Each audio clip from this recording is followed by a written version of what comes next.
Steam rose from the coffee mug on the porch railing, curling into the crisp Montana morning air. Dr. Emily Blackwood watched it dance and disappear, wondering if today's visitors would appreciate the simple beauty of water vapor caught in sunlight. Probably not.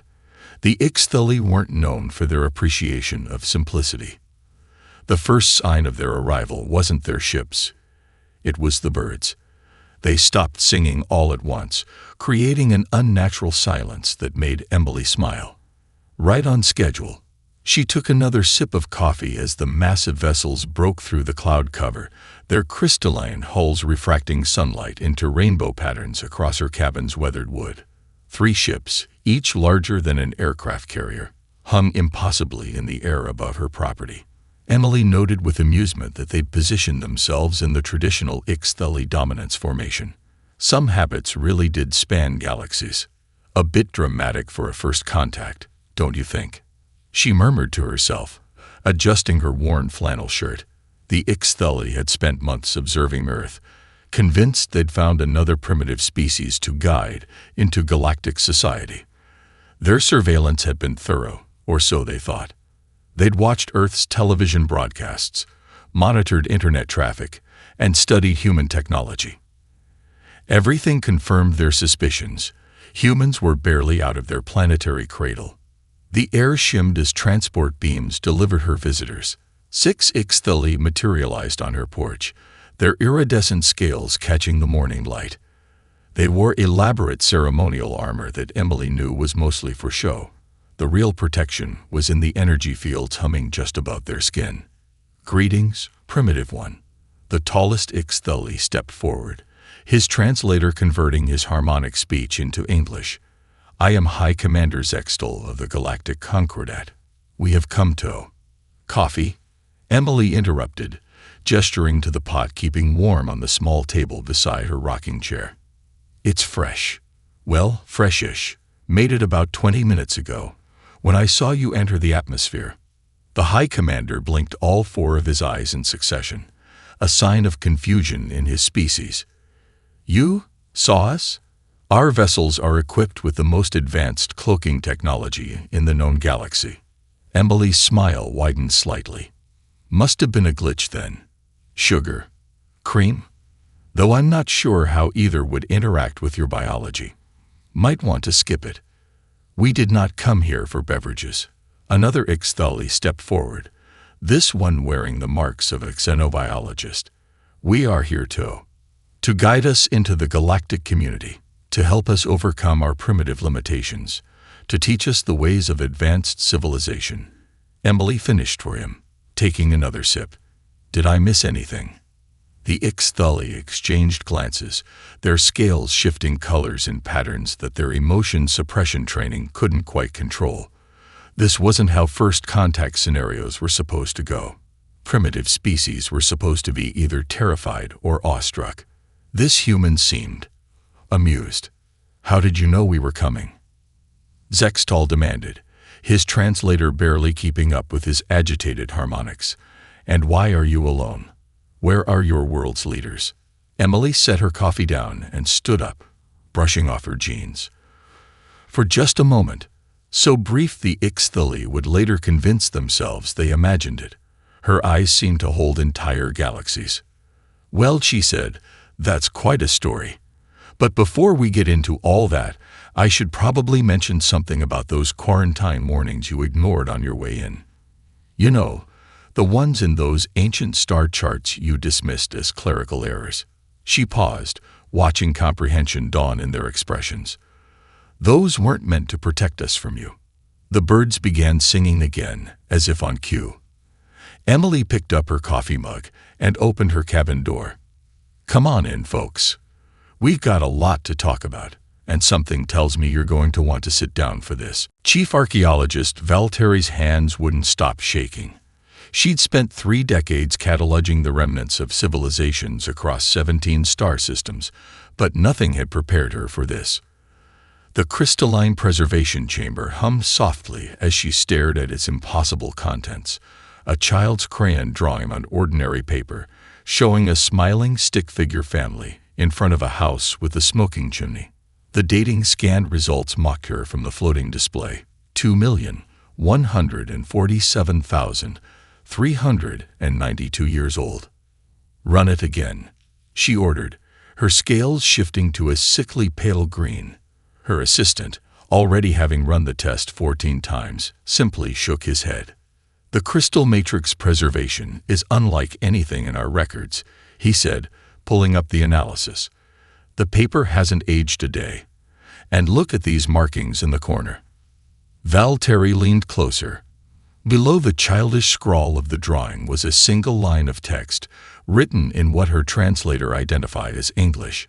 Jenny's first house. Age 4. Impossible, she whispered, but the word had lost all meaning over the past week. First, there had been the footprints on Nexus VI. Human footprints in rock that predated their species by millions of years. Then the machinery on Celestial Outpost 319, its controls perfectly sized for human hands. And now this. Her communicator chimed. Another team had found something. The transport beam deposited her in a vast cavern on Proxima II. The dig site was chaos. Archaeologists from 6 different species arguing over readings and samples. At the center of the commotion stood a wall covered in pristine petroglyphs. Look at the figures, her lead researcher pointed with a trembling appendage. They're human. Dancing, hunting, building. And this. He illuminated a section showing what appeared to be humans teaching other species, including unmistakable depictions of Ixthali ancestors. Valtteri's scales went completely white. The dating. 3 million years. The paint contains particles that don't exist naturally anymore. They've been extinct for eons. She stumbled backward, her prosthetic leg whirring as it compensated. Her mind raced through possibilities. Contamination, hoaxes, parallel evolution. But each explanation crumbled under the weight of mounting evidence. High Command must be informed, she began, but her communicator was already chiming again. Multiple sites, multiple discoveries, all impossible, all human. In her quarters that night, Valtteri stared at the latest find. A pottery shard bearing a single word in English. Remember. The letters seemed to shimmer in the low light, almost alive. She'd been scanning it for hours, trying to understand how ceramic fired millions of years ago could contain quantum-locked data streams that her most advanced equipment couldn't decode. Her terminal flashed with an incoming priority message. Another team had found something in the Andromeda galaxy, a sealed chamber that matched others they'd discovered. Inside, they expected to find more artifacts. Instead, they found a hologram of a human woman in a flannel shirt, sitting in a rocking chair. "Hello, Valtteri," the recording said pleasantly. "I'm Dr. Emily Blackwood. By now, you've probably got quite a few questions. Don't worry. That's exactly how this is supposed to go." The archaeologist knocked over her chair, scrambling backward. The message had been recorded millions of years ago. It couldn't possibly know her name.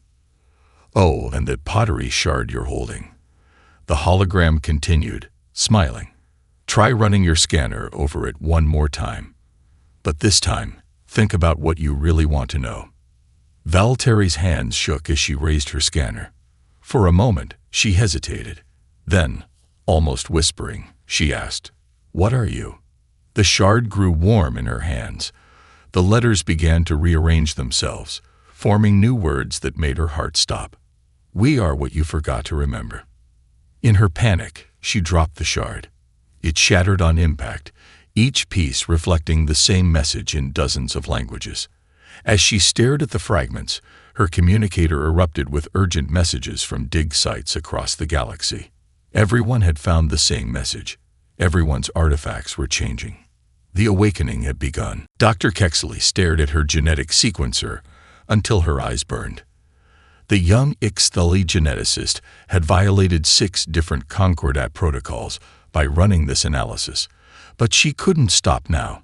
Not when every result defied everything she knew about evolutionary science. "Computer, overlay species genetic markers again," she commanded, her scales flickering with nervous energy.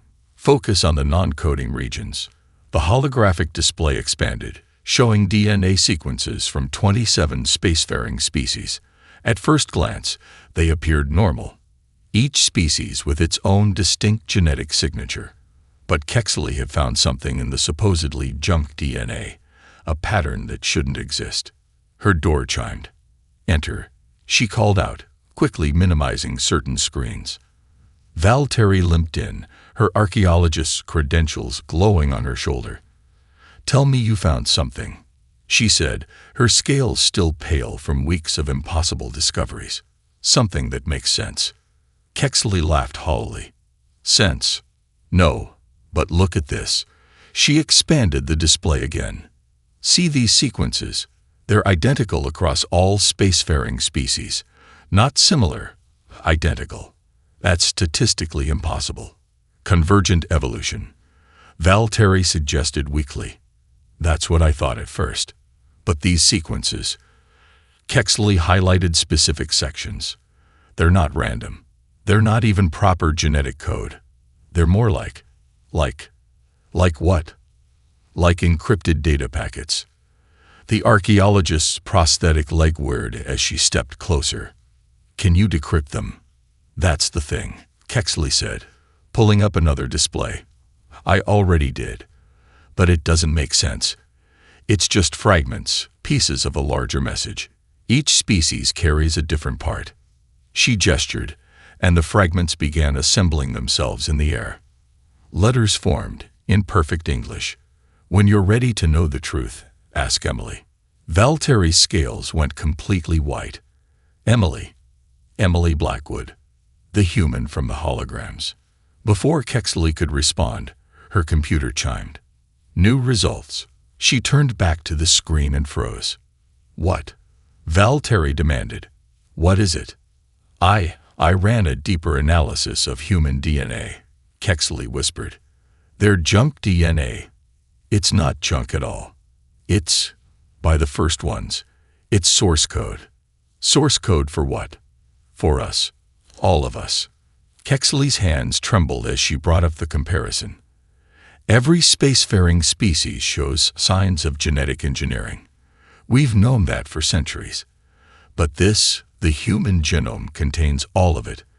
Every modification. Every evolutionary jump that made spacefaring species possible.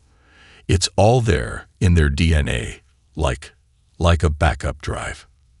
Valtteri's prosthetic leg gave out, and she collapsed into a chair. "Are you saying humans didn't evolve alongside us?" Kexley finished. "They engineered us. All of us.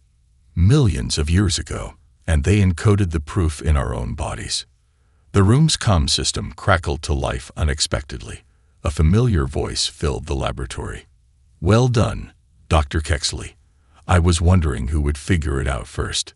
Both aliens spun toward the sound. A hologram flickered to life. Dr. Emily Blackwood, still in her flannel shirt, still smiling that knowing smile. "How are you doing this?" Valtteri demanded. "These systems are quantum-locked." "The same way we encoded messages in your DNA," Emily's hologram replied. "We built the systems you're using. All of them. We just like you think you invented them." Kexley's scales shifted to deep blue, the color of profound revelation. "The genetic markers. They're activation keys, aren't they?" Emily's smile widened. "Smart girl. Yes, keys that are about to turn." As if on cue, alarms began blaring throughout the facility. Reports flooded in from every Concordat world, genetic anomalies appearing simultaneously across populations.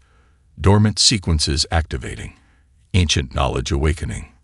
"Your leaders are probably ordering my arrest right now," Emily's hologram said casually. "I should warn you, they're having some trouble finding Earth. In fact, they're having trouble finding the entire Sol system. Don't worry, though. Everything is proceeding exactly as designed." The hologram flickered once more. "See you soon," Emily said, and vanished. In the silence that followed, Kexley looked at her genetic displays with new understanding. They weren't just reading history. They were watching it rewrite itself in real time. The truth was spreading through the galaxy, one strand of DNA at a time. And it was only the beginning. The line to Emily Blackwood's cabin stretched for miles through the Montana wilderness. Diplomats from 100 worlds stood alongside scientists, military leaders, and increasingly desperate Concordat officials. They all wanted answers. None of them noticed the mountains watching them. Juntri, the youngest member of the Ixtheli Historical Council, did notice. He couldn't stop staring at the Rockies, their peaks shrouded in clouds that moved in mathematically perfect patterns. "The mountains are wrong," he muttered, earning strange looks from the delegates around him. An Arcturian physicist ahead of him turned, her crystalline form refracting the morning light. "Wrong how?" "Look at the erosion patterns," Juntri pointed. "They're too regular." "Too." He searched for the word. "Intentional." A deep chuckle behind them made both aliens jump. Emily Blackwood stood there, still in her trademark flannel shirt, holding a steaming mug of coffee. Finally, she said, "Someone asks the right question." She gestured to the cabin's porch. "Come on up, you two. The rest can wait." The other delegates erupted in protests, but Emily ignored them, leading Juntri and the Arcturian up the worn wooden steps. The cabin's interior was deceptively simple: wooden walls, a stone fireplace, books everywhere. But Juntri's scales prickled with the sense that he was missing something profound. "Why Montana?" he blurted out, the question that had been burning in his mind. Of all places on Earth, why here? Emily set her coffee down and pressed her palm against a seemingly ordinary log in the wall. The cabin's interior shimmered and transformed. Holographic displays sprouted from every surface, showing vast networks of data streams. The floor became transparent, revealing massive machinery extending deep into the earth. "Because," Emily said, "this isn't just a cabin. It's an access point, and those aren't just mountains out there." The Arcturian physicist gasped as readings flooded her crystalline sensors. "The Rockies. There? The largest data storage system ever created," Emily finished. "Engineered down to the atomic level, disguised as a mountain range. Every rock, every crystal, every grain of soil. It's all part of a quantum computer network that spans the continent." Juntri's scales shifted to deep violet, the color of awe. "How long?" "Since before your species took its first steps," Emily said, touching another wall.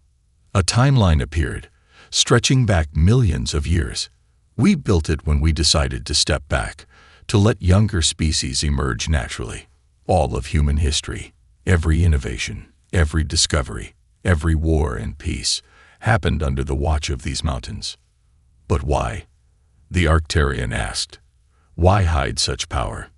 Emily's expression grew serious.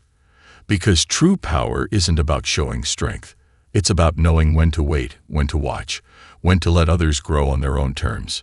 She paused, looking out the window at the line of delegates. "Your people think humans are primitive because we don't have quantum drives or neural interfaces.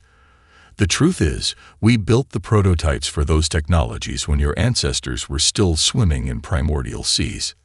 The cabin's displays shifted, showing scenes from Earth's history. But now Juntri saw them differently. The subtle guidance, the carefully managed development, the precisely calculated moments of inspiration. "The pyramids," he whispered. "The Industrial Revolution. The digital age. It was all planned." Emily nodded. "Not controlled. We don't believe in that. But guided, monitored, protected." She smiled sadly. "We had to be sure we remembered how to grow naturally before we woke up again." The Arcturian's crystalline form vibrated with realization. "Earth isn't your cradle. It's your classroom." "Got it in one," Emily confirmed. "And now," she waved her hand, and the displays showed something new. A massive shape moving at the edge of known space. "Now it's time for the final exam. One we set for ourselves, millions of years ago." Juntri stared at the approaching shape, his scales paling. "What is it?" Emily's eyes reflected the ancient wisdom of her species. That, my young friend, is why we've been sleeping all this time. And it's why we need to wake up now. She turned to face the mountains, their peaks now glowing with visible energy. The question is, are the younger races ready to learn what we've been preparing them for? The ground began to tremble, and the sky above Montana turned the color of memory. The awakening had reached its final phase. The toy rocket fell apart in High Commander Zextal's hands. He confiscated it from a human child playing outside Emily's cabin, certain it held some hidden weapon. Instead, he found himself staring at what appeared to be a crude model of a faster-than-light drive, built with technology that shouldn't exist. "Having fun with my nephew's toys?" Emily asked, stepping onto the porch. Behind her, Jumptree and the Arcturian physicist watched with growing understanding. "This is impossible," Zextal hissed, his scales rippling with confusion. "These components, they're a working quantum propulsion system," Emily smiled. "Yeah, we give those to kids around age 8. Helps them understand basic physics." She picked up another toy from the porch, a simple rubber ball. "Want to know what's in this one?" Before Zextal could respond, she bounced it. The ball hung in the air, suspended in a perfectly sculpted gravity well. Around it, space itself seemed to bend. "Humans call it a super ball," Emily said casually. "Cost about 50 cents. There are probably 10 million of them scattered across Earth's playgrounds right now. Each one contains enough computing power to run your entire fleet." Jumptree stepped forward, his historian's mind racing.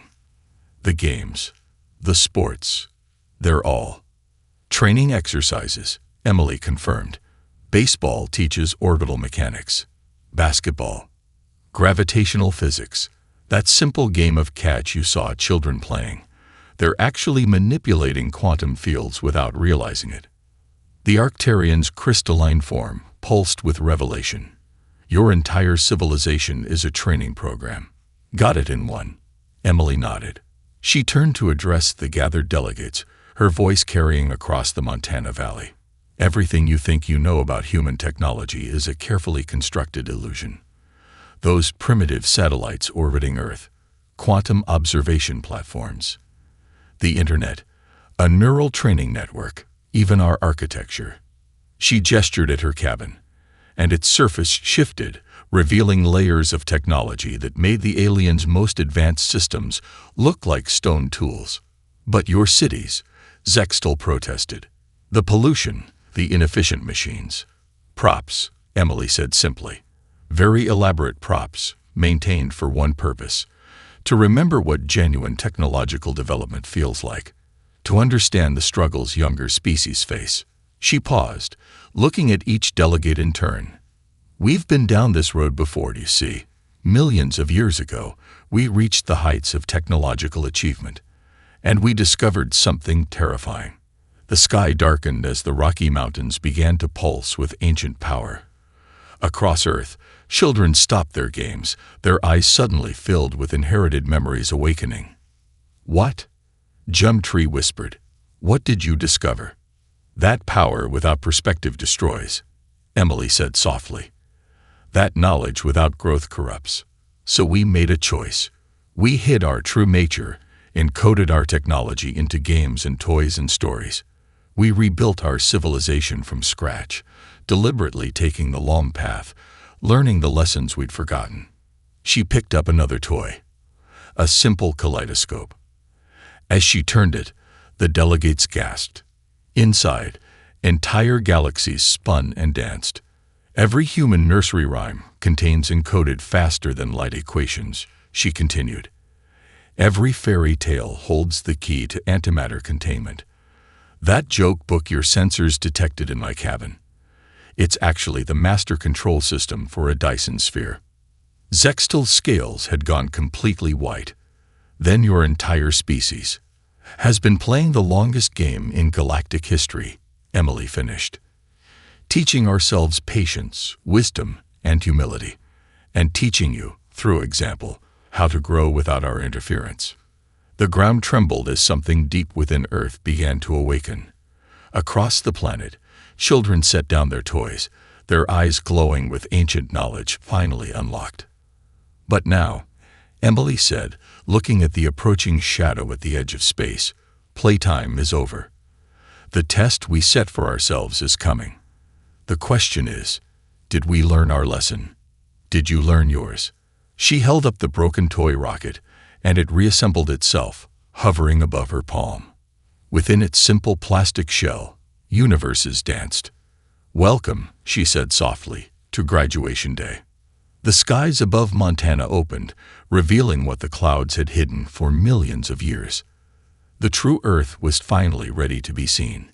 And it was glorious. The HFY battle fleet dropped out of hyperspace at the edge of the Sol system, weapons charge. High Admiral Ventax had explicit orders: secure Earth and its secrets by any means necessary. Instead, he found empty space where Earth should have been.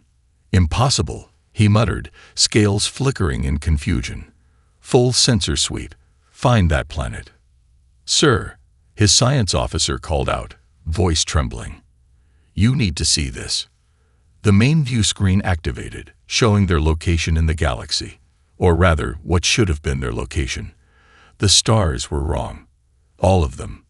"We're receiving a transmission," the communications officer announced. It's from a human child." The screen shifted to show a young girl, no more than 7, sitting at what appeared to be a classroom desk. She was drawing with crayons. "Hi," she said, not looking up from her artwork. "You probably shouldn't be here right now. The grown-ups say it's not safe." She held up her drawing, a perfect schematic of the HFY fleet's quantum drive system, annotated with improvements.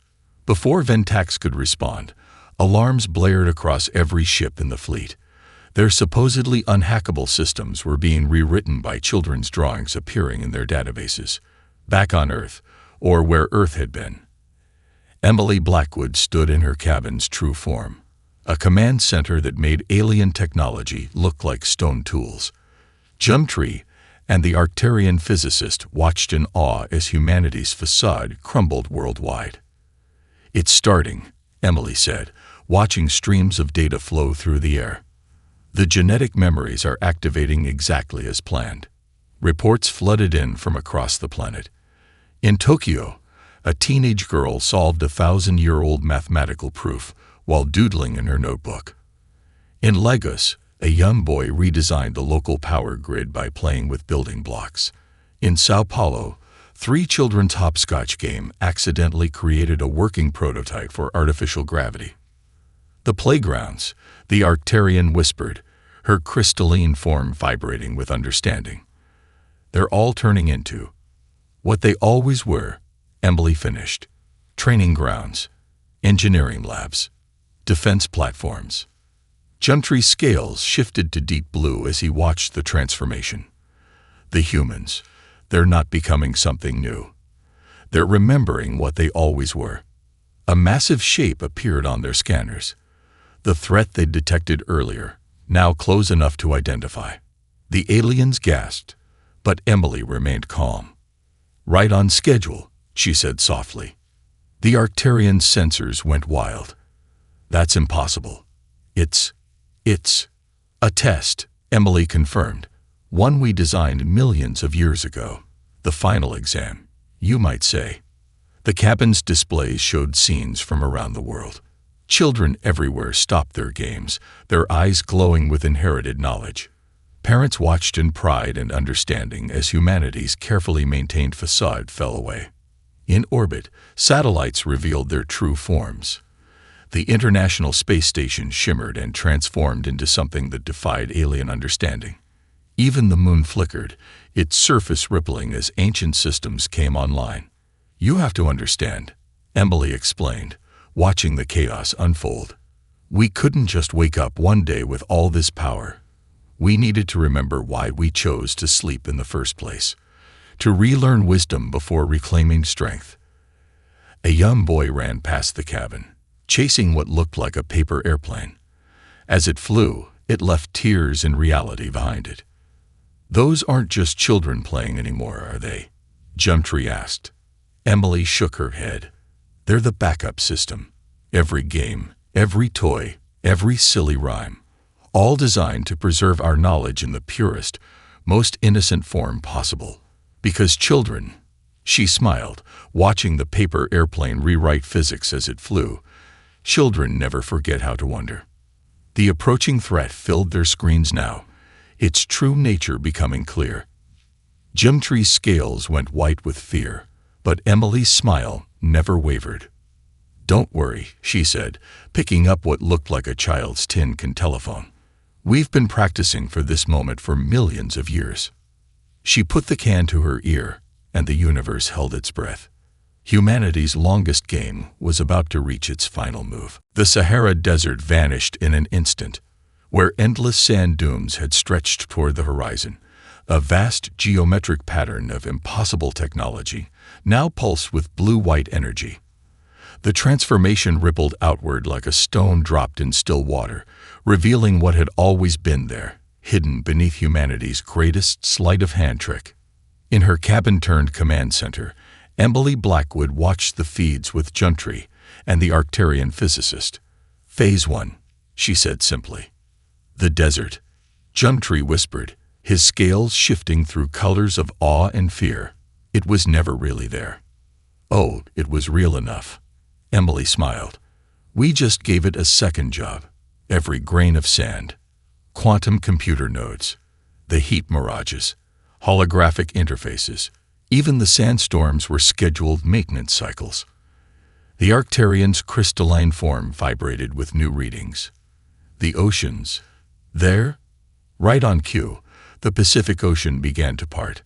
Not like the biblical tales of old, but in geometric patterns, water spinning away in perfect helixes to reveal what lay beneath. A fleet rose from the depths, each ship making the most advanced Concordat vessels look like wooden rafts. "We called it Operation Atlantis," Emily explained, touching a seemingly ordinary coffee stain on her desk. It transformed into a holographic control panel. Hiding our true capabilities wasn't easy. Sometimes we had to sync them. Across the planet, humanity's mask fell away. The Great Wall of China revealed itself as an atmospheric processor. The Amazon rainforest shimmered, each tree part of a vast biological supercomputer. Mount Everest split open like a blooming flower, revealing arrays of technology that made alien science look primitive. But the most dramatic changes were happening to the humans themselves. "Neural networks activating worldwide," Emily announced, watching the data streams. "Genetic memories coming online. Quantum consciousness integration at 67% and rising." Through the cabin's windows, they watched a group of children playing hopscotch. As their ancient knowledge activated, their movements became a dance of power. Each jump crackled with energy, their laughing voices harmonizing with the frequency of the universe itself. "Your entire species," Jimtree realized. "They're all waking up," Emily nodded. "But not changing, just remembering." The transformation swept across humanity like a wave. Businessmen in mid-meeting suddenly understood the mathematics of reality folding. Farmers tending their fields accessed knowledge of planetary engineering stored in their genes. Grandmothers knitting unlocked the patterns of quantum entanglement in their stitches. In orbit, the Ixtheli fleet watched in horror as Earth itself seemed to shift, its very position in space-time becoming fluid, uncertain. "You have to understand," Emily said, watching their panic with something like sympathy. "This was never about hiding our power. It was about remembering how to grow naturally, about understanding what younger species face." She paused, looking at her guests, "about learning empathy before we reclaimed our strength." The Arcturian's crystalline form pulsed with revelation. "The approaching threat, you knew it was coming. You've always known." "We sent it," Emily confirmed. "Millions of years ago, before we went to sleep. A final exam, you might say. Not just for us, but for every species we helped nurture." Through the windows, they watched as a mother explained quantum physics to her toddler using finger paintings. The child's artwork swirled off the page, becoming real particles dancing in the air. But why? Juntri asked. Why such an elaborate deception? Emily's eyes held galaxies as she answered. Because true power isn't about technology or strength. It's about wisdom, understanding, compassion. She gestured to the children playing outside, their games now literally reshaping reality. We needed to remember how to wonder, how to learn, how to grow.